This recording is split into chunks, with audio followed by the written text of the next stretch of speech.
is Tottenham doing in top 4? But I was looking at that table and I'm what? Who are these? Man U fans, the same energy yenye mlinikujia venye mlituchapa. Tukibeba EPL na UCL, nakuja mpaka ushago yenu with the same energy. I needed this, you know. It's very tough when you see your team lose to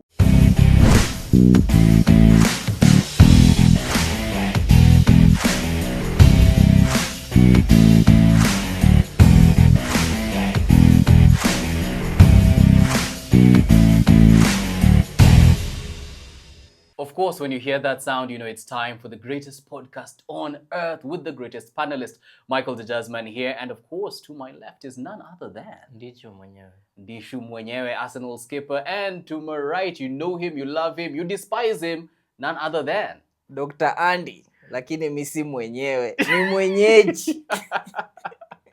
But mjamaa kona psych, even though right now I am in mourning. As you can see, I am dressed in black because what happened in the last game week is something that I am still recovering from. But it shall be well. It shall be well. I do not know how you guys are feeling. Tusimwambie director kupatie white. Yeah, thank you. Thank you. I needed this. You know. It's very tough when you see your team lose to... Okay, let me tell you something. You know, us in outside England, the biggest Arsenal rivals are normally Manchester United. Not Tottenham. For Londoners, it's a Tottenham thing. Yes. You know, but sisi wengine, it has always been Manchester United as the biggest haters. I was really enjoying having close to 5 years of these guys not beating us in any match. Right now, man. What are your takes? How are you guys feeling? Let me take my handkerchief back. It's a very emotional moment. Kau kubeba handkerchief yako, shauri yako. In my acha niseme miaka. Kwani miaka nikisema iko nini? In my 30 plus years nimeishi kwa hii dunia bana. Sijaipewa mambo hivyo. To the extent yenye mpaka mama wangu wa mboga anapiga akiwa na familia yake wameka speakerphone. Ati tuliwachapa. Mpaka niko like kwani unakuwa anajua ball. Mama wangu wa mboga bana ni mnoma bana. Fan sugu wa Man U. So mimi nimekuwa nikimpasha anytime yenye amekuwa kilose. So akona mtoto wake wenye ni wa Chelsea, mwingine wa Man U, mmoja ndo wa Arsenal. So Yesu kwa akakumbuka kuna boy ananuanga hapa hivi mboga. Na mungoja. Acha mimi napigiwa hivi speakerphone. Kijana wangu, umeona mpaka niko like yani because of kuchapwa. What attendance wa supermarket place ya mtaa. Yani nimekosa tu siku mbili ati tuliwachapa hata uwezi kuja kushop. Watu kwa barabara mjonana nao for 3 days. Na si ati ni ile tu namjapatana ati. Yani tangu tuwachape hata hujatoka kwa nyumba. Niko like United opposition really won that day. Man. Yeah, it was a beautiful day for them. Sisi we have raised those standards. Yeah. Yani kupigwa. You know, we specifically have a group called We Only Talk when Arsenal lose. So you can imagine that group talks 3 times a year. Because we've lost, Arsenal has lost 3 times. Yes. So they only speak. But they nakwanga ukweli. Me at a family group. Guys comment nothing about football. Lakini that particular day, unaona tu hapo, we would like to say a big sorry to Michael and then the other guys and so on your loss. Yeah. It shall be well. Nikawauliza, unajua these other teams have been losing. Na mjasema kitu. See, that's it. Yeah? And when you are going into a football match, there are 3 things you can expect. A win, a draw, or a lose, or a loss. Sasa, I don't know, kwani are we proof? I mean, is it lose proof or what?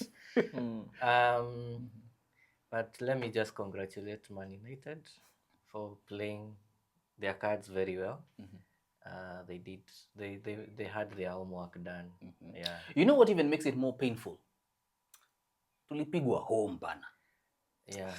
Tulipigwa home. hata ni Villa alichapwa home na team haikuwa so and the sad thing also is that we've lost for the first time at home this season. It was sad to do that against Man United. It is I think 2 years or 3 years since we conceded 3 goals in one particular match. Imagine. And it's sad to do that against Man United. Anyway, tusonge tukienda. Games ni 38. We can't win 38 of 38. And another thing yenye imekuwa ikinisumbua or kunibo is the meltdown by Arsenal fans. Ye of little faith. No, we're just passionate people, man. Look, it's like this. We have been struggling for a very long time. We've not won cups. We've not won cups. This is like we're feeling it. You know, for the past 3 years, the 3 seasons that passed, we've just been there, number two. Now tuko at the helm. You know, we are seeing it. We are believing it. We don't like such things, man. It is the same. We are still in the same season where we've ended Bayern's win streak. We've ended Villa's win streak. Which other team did we beat? Atletico Madrid. They were on a winning streak. Why are we forgetting all this so suddenly? Because of fluke goals? Okay, they were good goals. They're just crazy goals, man. But controversially, Dogu, kuna handball, vile, but I don't want to whine. I don't want to cry. I'm not a crybaby. Let the whining for the ladies. Anyway, it was not a very good... they collected the 3 points. We move. 23. Game week 23 is one for the record books. But as opposed to Ndishu mwenyewe, who says kudos to the Man U team for doing that. But you know how small teams normally disturb when it comes to the title race. And then secondly, these guys play like once every 7 days. Once every 10 days. When they lose they've been losing, and we have also been saying the same thing. It's worse when they lose and they've been playing 7 days. So are they justified to win against Arsenal because they've been playing for 7 days? Let's just say their team is well rested. Acha tusaidia wanyonge tu. Tukubali tulisaidia wanyonge tukawapea mapointi. It was a bad day. It was a bad day in office. Zubi era cost us dearly.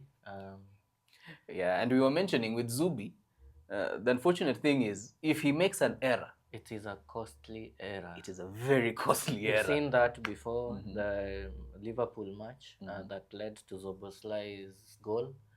He committed a not very necessary fall. Then there is also Tottenham, and I think another one match where he has erred, and that error has led to a goal. Yes, his error has eradicated us. Yeah. But he can be forgiven. He has been an outstanding player, of course, the whole season. Yes. We have seen other people making errors. Gabriel, Mosquera, Hincapi, and man is to error. Very true. Now, let's move forward to ideally talking about, you know, the change that has been happening in the EPL. We've seen Manchester United seem as if they are invigorated, re-energized with the new manager. And then we are also seeing as well Chelsea, you know, doing amazingly, considering their new manager. So keeping, you know, in mind what these teams that have been able to switch their managers and the results they are getting, what can you give them the scorecard ideally? For now, naweza sema out of 10 for both managers, naweza pea 7 out of 10. So it's still early to gauge kama they can push it up to end of the season. But so far, their tactics are working. So for the Chelsea one, wewe tunajua at least ni manager mwenye ameletwa, huyo atakuwa permanent. So he's performing well both in EPL, UEFA, na pia Carabao. Even if we won 3-2, yes, you could clearly tell uni mtu anataka kushinda game. So for the Chelsea boss, naweza sema kudos, ame hit the ground running. For Michael Carrick, is still an interim, so hatujui kama anafanya hivi ndo unajua ni kama venye mtu akikatianga dem unarusha all your best cards forward, alafu dem akishaingia box una relax. So hatujui kama maybe anafanya hivi ndo confuse the Manu management waseme ama tupatie Carrick, unaona. But so far beating City and again beating Arsenal back to back, especially beating Arsenal at the Emirates, it's na hiyo ni fiti sana. So acha tuone in the next kama 5 to 10 matches. Juu saizi Manu wako na 2 EPL wanacheza, so in the next 10 matches how will he perform, unaona. Alafu unajua issue ya Manu na kuanga the small teams, unaona. Yes. So unaweza pata wanaweza chapa hivi, alafu upate sijui teams sijui ka West Ham mahali, ka Sunderland out of nowhere, ka Wolves out of nowhere imewalemea. So let's see how they'll fare in the next 10 matches. At least ndo ule fan wa Manu pia apate anywe hiyo nywele yake jo. Bana hata kuwa na content sasa bana. Manze hiyo series itaisha. Itaisha bana. Anywe nywele yako kama ushapa. But I'm already down. You don't need to give me any cheap shots, bana. Anafaa ende live akinyoa hiyo nywele. I'm sure itakuwa a very huge event. Yes. So I think you see Liam is a good coach, and amesettle vizuri sana Chelsea. He I said that before in this podcast that he looks like he knows what he's doing. So I think he already has, for him we can say he's doing well. So I think 8 of 10. Carrick, a few things are ticking at Man United. Players like Bruno now are playing in their preferred positions, and then there's also Diallo and the rest, Maino. So you can see them, now coming to life. Then Carrick, let's wait, like Dr. Riapa says, because he has played. I think we can only judge him based on the Man City and the Arsenal matches. And in those 2 matches, he deployed the same tactics: sit back, counter attack, and he has very explosive players moving forward very quick, and it worked for them. Now the question is, how will he play against teams that do not dominate in terms of possession? So let's wait and see, because I don't know how he's going to play the likes of Wolves, Burnley in those kind of fixtures. Time will tell. Time will tell. Now, speaking of interesting matches and last-minute goals and winners, the 2025-2026 season has seen very upsetting results if you're the losing team with last-minute winners. So today, the trivia I have for you guys, very simple. In the Premier League, 5 teams, tell me 5 teams that have had notable last-minute winners. Notable last-minute winners. 5 of them. Liverpool. Yes, that is at the top. Liverpool has had notable last-minute winners. They were able to have a late win against Newcastle, where they won 3-2 at stoppage time. And then there's the penalty that they beat Burnley 1-0, even though I still have issues with that. But anyway, yes, Liverpool is one of the teams. Manchester United. Manchester United against Arsenal. Was that a last minute? What minute was that goal? Okay, it is one of the fights. It's an honorable mention because yes, because it was towards the end of the game. No, let's not go back there. I think Villa. Villa. Yes, has also been winning late. Yes, they've been winning late, but the dying moments of the game. Yes. Bournemouth secured a stoppage time winning goal to beat Liverpool 3-2. Obviously, we saw it and we were very happy with that one. That at least you need to futa machozi. If there's one positive thing that came out of game week 23, it is that last minute Bournemouth winner. But yes, that was stoppage time towards the end exactly. So that's the second one.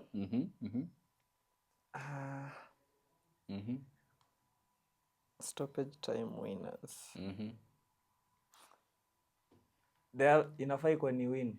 Yes. See draw. Oh, like that goal is the decisive one. That is the decisive one that won the game. I know Villa. You see, remember Villa beating Arsenal last minute. Okay, yeah. The Villa, last yes, kick of yes, the yes, of yes, the yes. The match. last kickoff, which was also very painful. Very, very Yeah, painful. that was very painful as well. So yes, I can agree and give you Villa, even though it was not initially in the top, the 5, but yes. Well, Which teams have I give you a hint. mhm. Look down. I've looked down, I've gotten the answer. Have you seen Liverpool down there? Anyway. Look down. It's Look at yourselves then. sure. Look at Arsenal. yourselves. Yes, Arsenal. We have winning late. We have had one Kuna late, game yenye 96th minute. tulishinda last Newcastle. season. Newcastle, last minute. Okay. Yes. Wow. No, we are big. Sisi. So tumebakisha Just ngapi? two more. Last minute winners. Last minute winners. So Liverpool, Arsenal, Bournemouth. 2 more.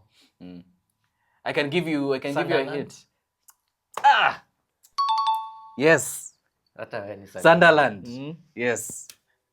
Game-winning moments with the stoppage time winner by Wilson Yes. in a 2-1 over Brentford. Yes. Yes. So that's Sunderland. And then the final one. Kuna mtu anaweza sema ya hii season yenye si ya hii. It has to be this Mimi season. nakumbuka Willow akakifunga bao. Hiyo iko sawa sana, but the last one we will throw it as usual to the fans. Yes. So we have mentioned a number of them. So Liverpool among them, Arsenal, Bournemouth, Sunderland, and there is a final one where they won 2-1 in the last minute. So if you feel like you know and you want to try your chances, simply, just go on our socials, on our YouTube, comment below, and then we shall tell you in the next recording whether you were able to get it or not. Now, gentlemen, Champions League happened. We have seen the end of the league phase. And let's just say, as an Arsenal fan, I am very proud because we are the first team ever to finish with a 100% record. 8 wins out of 8. In this new Swiss style Yes.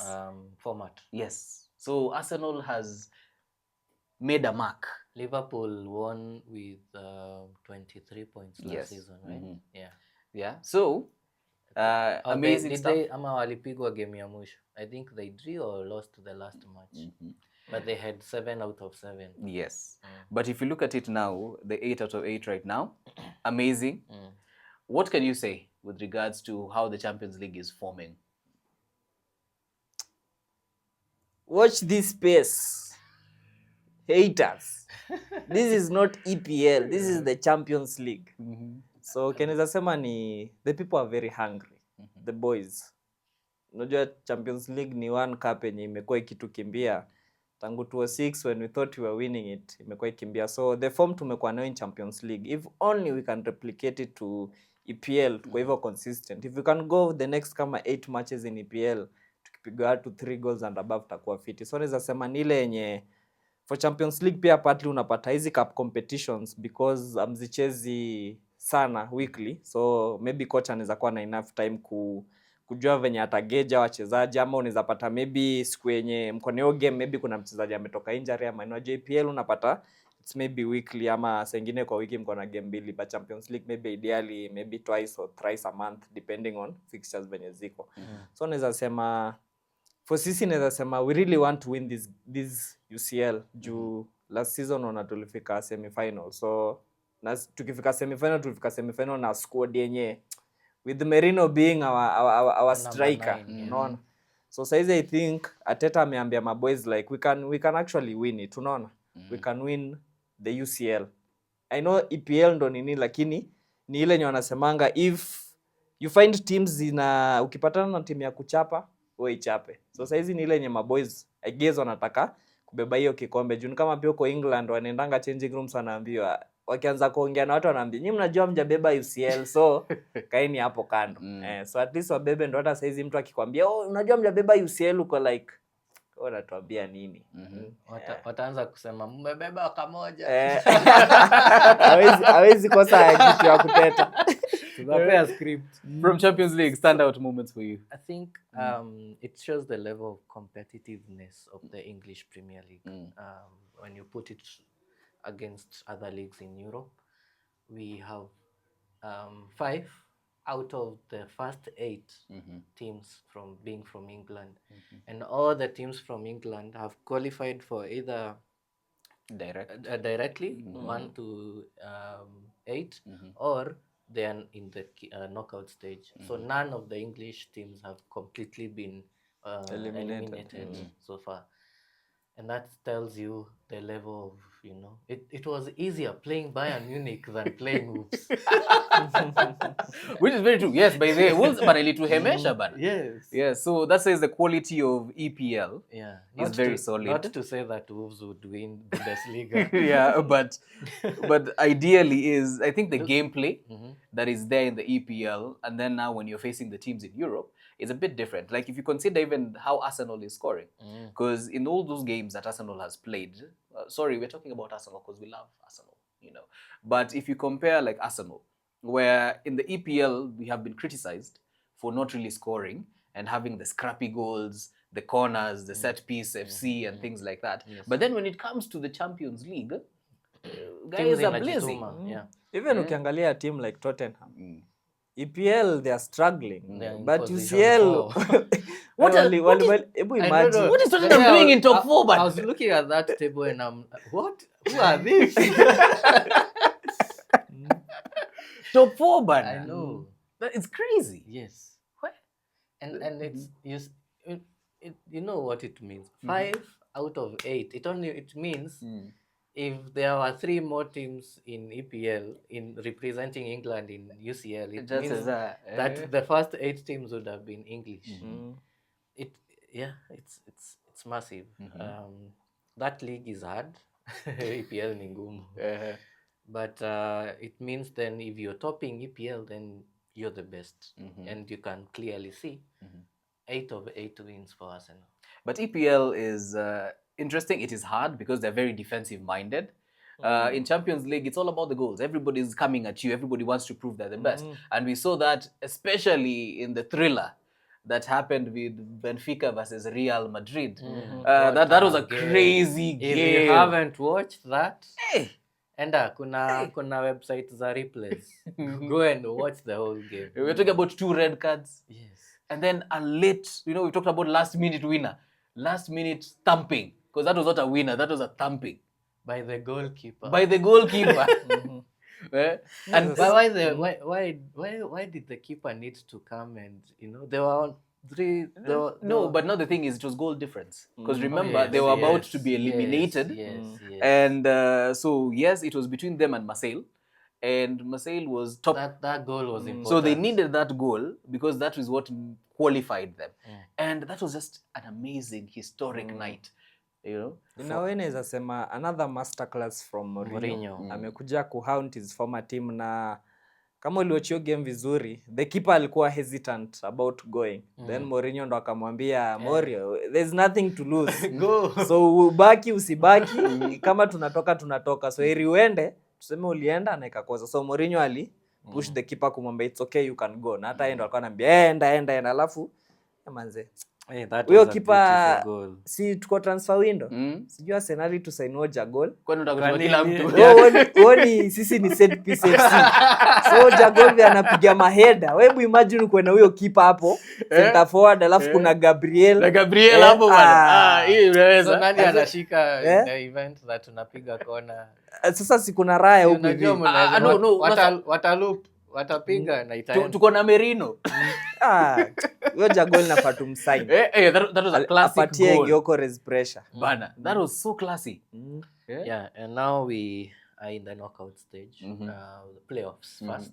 So we get to rest, and while the rest continue to do two-legged knockout Yeah, stage. we get to feel how Manchester United is feeling with its free nights.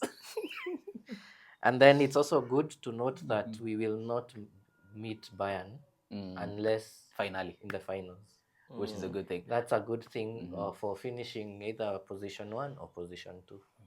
In another thing as well is, for me, I am saying the fact that majority of the English teams are in top 8, that means chances of us seeing them is perhaps the semi-finals, right? So which is a good thing, because I think the way England is playing and English teams are playing, I don't see any Arsenal being troubled by these other European teams as much. But I am seeing English team knowing how to frustrate with the low block. Yes. So I think also having these teams top 8 decreases the chances of us seeing them until maybe quarters. Although there's a big there's Uh-huh. a chance, a big chance that we may meet Man City in the quarters. Man City haitushtui saizi. Walitokea low block hao. Timu tu naogopa naweza sema ni Liverpool. Juu jana walipiga hao ndo walitukalia games umecheza nao hii season, like we really struggle to create chances, to score even if we dominate. So they really know how to frustrate us. For Man City, hata kama yes to draw, kuna venye niliona like we can easily beatable. Lakini nini Liverpool defensive champions. Defensive champions. So yes. The only chance to meet Liverpool would be in the semis. Yes. Yeah. Liverpool, we may not meet them until the semi-finals. Yeah. Anyway, ikifika hapo sasa ni do or die. Yes. Kwanza hapo tupe English team in the semi-final. Na vile squad inakaa iko sawa saizi, everyone is finally na red card kama za Madrid. So anyway, I'm looking forward to Champions League. It seems like it's going to be an amazing, cup competition. Looking forward to Arsenal doing very well in there, as well as even English teams. I'm seeing they're actually going to be very problematic, because even as much as Newcastle is still in the knockout phase, you cannot rule them out. Man City waliponea tu kidogo yo knockout phase because of the drama that happened in Benfica. But all in all, we're looking forward to getting those goals, seeing which team will lift the trophy, and of course the elephant should be the person to take that one. Now, ladies and gentlemen, do not forget that we have a league that we would want you to participate in to see how good you are as a manager, or should we replace you with a younger model like Chelsea and Man United. So the Skippers Board has a league, and the code is being displayed all through the video so that you can join in and see how you can, match up against, other players. And we mentioned here that we have a prize for the top manager. Yes, and you have award. I have award and he has award. Yes. So you can be able to join in and see how it is. Game week 23, how did you guys perform according to you? How was it for you guys? At least nilipata pass mark ya mathematics. So I improve from the previous one. It was a red arrow for me. Very tough week. Very, very tough week. That is a week I struggled choosing my captain. It was either Haaland, who was a disappointment, man. Been very disappointing, or Thiago, who also did Thiago perform. Really? Alicheza tu kama Haaland. Alicheza tu kama tu Haaland bana. Yeah, Mateta tu ndio huyo pia zingine. So my third choice captain was Gabriel. Niona vice captain wake alikuwa Gabriel. Niko hapo nimekaza, niko like Haaland asicheze. Niko like jamaa. Kwani uko unaona Gabriel atafunga hat-trick against Man U? No. He always gets hata kama hatapata clean sheet. Points for clean sheet.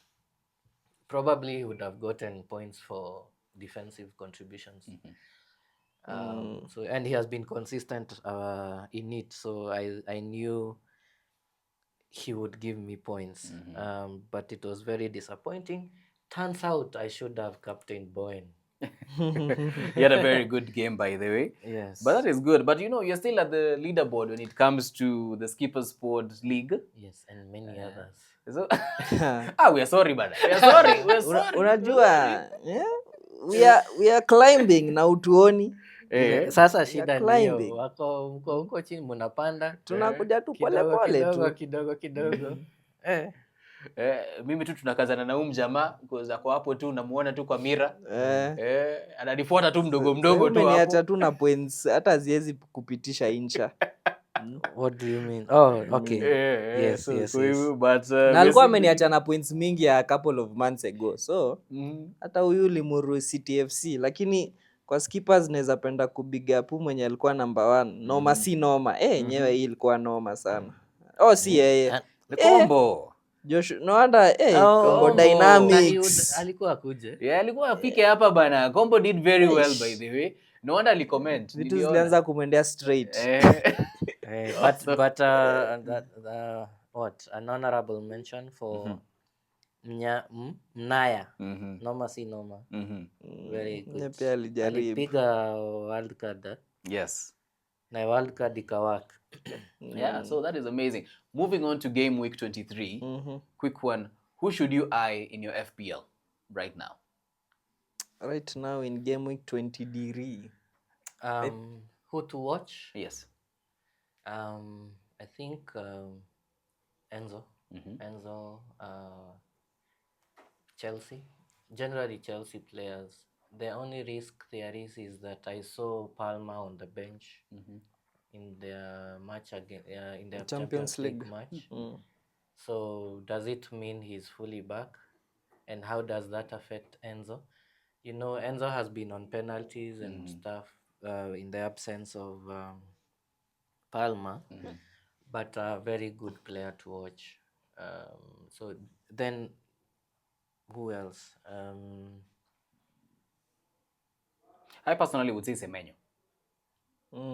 Semenyo, because he's still providing a lot. He's been able to enter into that Man City team, and they're doing very well. I'm very happy because I still had Semenyo, gave me very good points. I still have Gehi, and gave me very good points as well. But can you trust on Man City's defense week in, week out? I feel where Pep is right now, he does not have the luxury of playing the games he used to play. You know, I don't think he has a squad competent enough like Arsenal, where Arteta can be able to move around people like chess pieces, right? Right now, they're not really strong. They're not very solid. And I think right now Pep is going, because they really want to compete as well and make sure that they close that 4 points even more. And considering the games they have, it's a bit, of an uphill climb as well. So I think what they're going to try to do is that he's going to, because he's faced criticism, he's going to field a team that he's sure will be able to give results. And as it stands right now, the likes of Guehi and Semenyo are very vital. And they're actually bringing Man City that what they need. Yes. Haaland can have off days. And I don't think it's a Haaland issue. I think it's a striker issue in the EPL. Because the strikers are not performing the way they're supposed to be performing right now in the EPL. The goals are really coming majorly from, the center forwards. But when it comes to strike force, they're having off days. Strike force are actually shining in outside England, as we've mentioned. So right now, I think I'm very confident. So for me, I would say Semenyo. What about you? Mimi nasema Watkins. Najua anakuanga na ma on and off days, lakini nimeona of late amekuwa anapeana number of points, so especially wakiwa nyumbani. So mtu kama Watkins, alafu pia Vitz naona ameanza ku pick up pace yake both in EPL na nini, so huyo pia ni somebody you can consider. The only issue tu ni ama coaches vipara, siku moja anaamka asubuhi yako like ndaika kila mtu bench. Hiyo sasa ndo the only issue ya Vitz, huwezi jua. Ideally hao, na maybe sa pia mtu kama Bruno Fernandes. Bruno, yes. I was going to ask that because now everyone is now on a shopping spree going to buy Man United assets. Should those two matches really blind us to or entice us to go and buy Man United assets? The person I would say buy from Manchester United is Bruno Fernandes. Me, I'll say make sure between Bruno, Cunha and Mbeumo. But at least have one. But the one will be seated on the bench. But there's one who comes from the bench and always scores. Because Cunha may score in 2 matches from the bench, from the bench. So ideally Bruno, because unajua Bruno atapiga 90 na at the thick of yeah. the attack. But sasa pia Mbeumo kama bado atakuwa anachezeshwa either as center forward, but ideally for Man U naweza sema go for Bruno. Ningeambia watu waende Dogu juu nilikuwa nasikia ideally ni kama saizi Carrick anamuona more of a winger than defender, but the guy is out for like 10 weeks. Yeah, so he's injured. People bought him and he got injured. But looking at Man United fixtures, they have Fulham, Tottenham, West Ham, Everton, Palace, and Fulham at home, West Ham at home. I mean away. From there, they don't have any other easy fixture. So I would hesitate. But for Fulham, definitely until game week 26. And then don't rush to buy so many Man United and also assets. a guy like Bowen. Naona tu akona percentage ya just about 8% Yes, ownership. and Bowen pia ni mtu anaweza kupatia points. I put the faith in him. Jueni top 3 kwa strikers. Na wenye nashangaa wamepeana mbona nyi wote mnaendea sijui Joao Pedro. Nilikuwa na Bowen alinidisappoint. Nikauza. Wait, patience. So but then the teams that you should really be looking out for, Bournemouth, they have very easy fixtures coming up. Palace, Arsenal, Chelsea, Man City, Villa. Those are like the top 6 that you could look out for. Yeah, and you know the thing with Bournemouth is they go all out when it comes to so goals. it's important to look at their strikers and or even midfielders. There's a Tavernier is a good asset if you can have him. And then of course Arsenal's defense. It's the only sure defense if you're looking at getting clean sheets from defenders. Although Arsenal has lately not been keeping clean sheets, but which other team? True, very true. Yeah. So, quick one. Yes. Which players to sell? We've looked at who to buy, so who to sell? Who to sell? Yes. Interesting there. That is a difficult question as well. I would maybe if you still have Foden. Oh, by the way, yes, Foden should be sold. Do we start to consider selling Haaland? No. No. Sell Haaland at your own risk. No, we can't sell Haaland. It's considering there's so much money. He's 15. I know. 15. You sell him. Yeah, You sell him. It's a conversation. We want to understand. He's 15 million? Yes. And his price has started going down. Although it doesn't. That should not scare you. You know, the thing about Haaland is that he will fail to perform, and then all of a sudden, atapata flow, and then he'll start scoring like nobody's business, giving you, 2 goals, 3 goals, 4 goals, EV. And then after that, now you'll start cussing yourself. Why did I not have him? You cannot really. It's a gamble. It's a gamble. So the person you really want to replace with should really be dependable. But for now, I still think just hold on to Haaland just a bit. Muuze Mateta. By then nafaa kuuza Mateta by but Palace wako na fixtures poa coming up. Kuwa na fixtures poa is one thing. But performing is another thing. Yes. Lakini wacha nikwambie kama kuna kitu nachukianga kwa FPL ni saa zile a team that you hate or a team that is your rival and then you have their players. Like imagine that you want Man City to lose and then you have Haaland. So you're like, if Man City is to win, wacha Haaland afungi. Alafu Man City inashinda na Haaland afungi. You know? Yes. That is so ni double tragedy. But by the kukua FPL player is also unajua like unashabikia timu yako. But then Haaland akifunga chini ya maji uko to like yes. Na anacheza against your own team. Bana.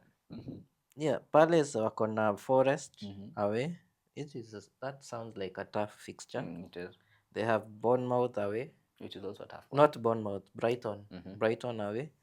But then they have Burnley and Wolves at home, back to back in game week 26 and game week 27.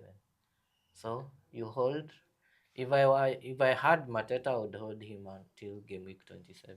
Yeah, but the leader of the league doesn't even have him. So the question is, And I say Mtu anawadanganya na No, hata I nao said if mchezaji. I had him. Me, I'm telling you, if you have him, sell him. Get Bowen. I agree with you on that one because I have Mateta. That guy has not been giving me points, If but I we were shall you, see. I would hold him. Okay, guys, so that is FPL. FPL for you. So as we finalize game week 24 predictions. Oh, Yes. let's look at how many did you get right in 23? Wacha nikwambie vile Arsenal tu ilishindwa. Nilieka tu I closed up everything.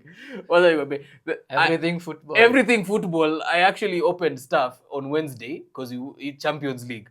But honestly, I was just like meditating and feeling sorry for myself. So I cannot say how many I got from the previous one. But yes, let's see. 24? Yeah, I did well, fairly well. I think I got 4 of 10. That's a 40%. Not bad.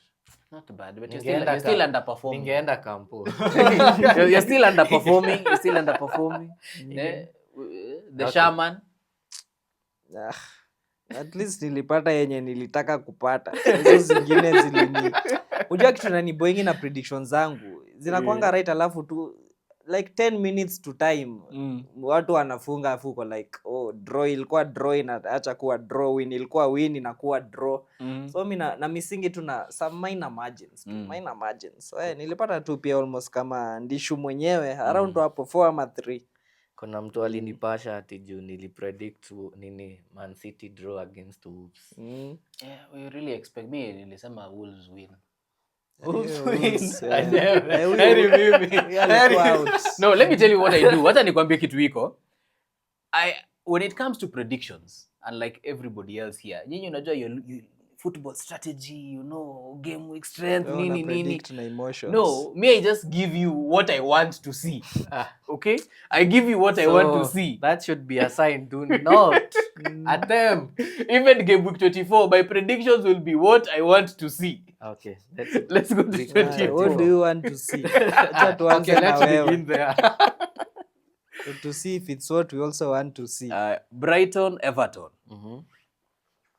I'm seeing Brighton win. Leeds, Arsenal.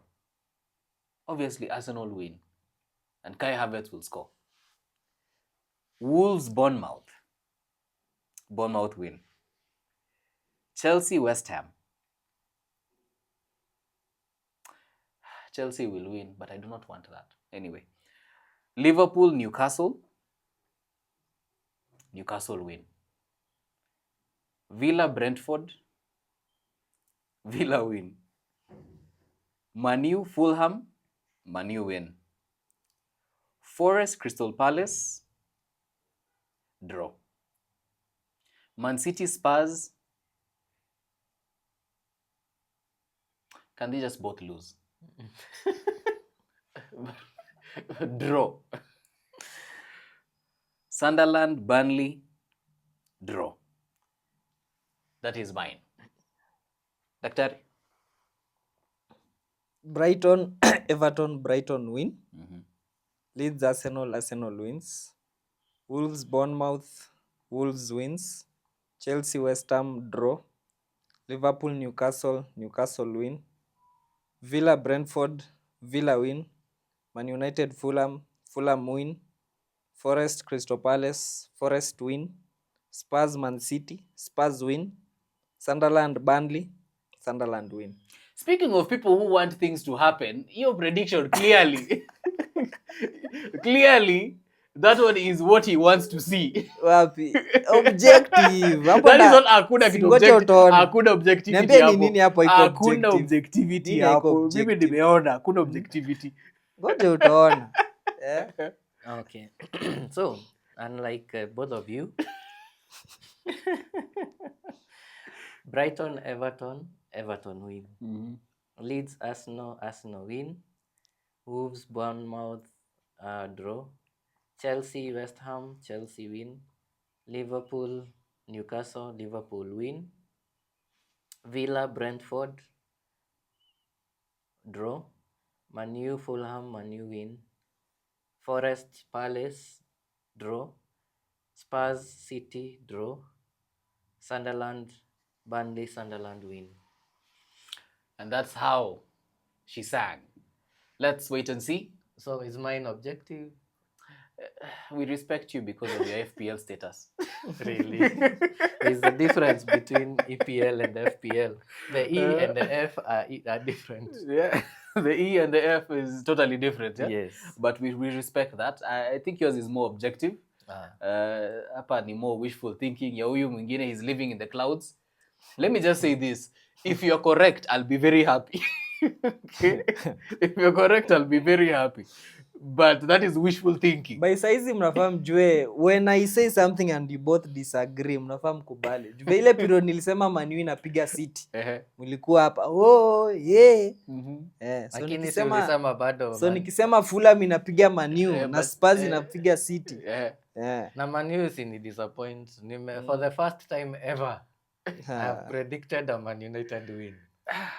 But I don't know, when Man U wins, it's still a disappointment to me. Unless inachapa Man City. Sahi, I don't think. So we are what points? 12 points adrift? Washaanza kujichocha wati they're in contention.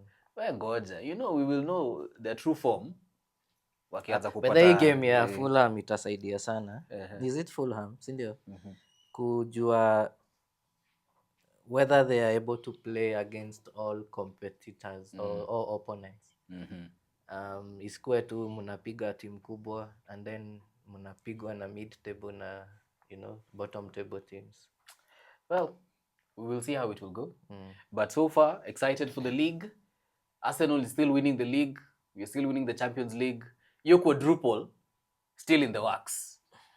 We still believe. So next time, I will not be dressed in black because I will be celebrating because all our rivals will have lost and Arsenal will have won. But as we finalize, parting shot. Well, parting shot. Just to give news that CAF has officially, given a verdict for Senegal-Morocco match that ended chaotically. Yes, and Senegal have retained their title. Morocco had petitioned to CAF that they withdraw the title. But then there's a lot of hefty, charges and match bans that have been issued. I think the Senegalese coach will miss 5 matches.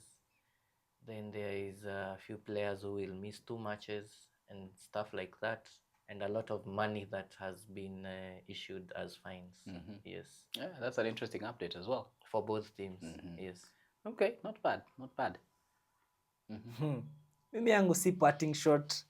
Hata isi warning, this is a promise. Man U fans, the same energy yenye mlinikujia venye mlituchapa.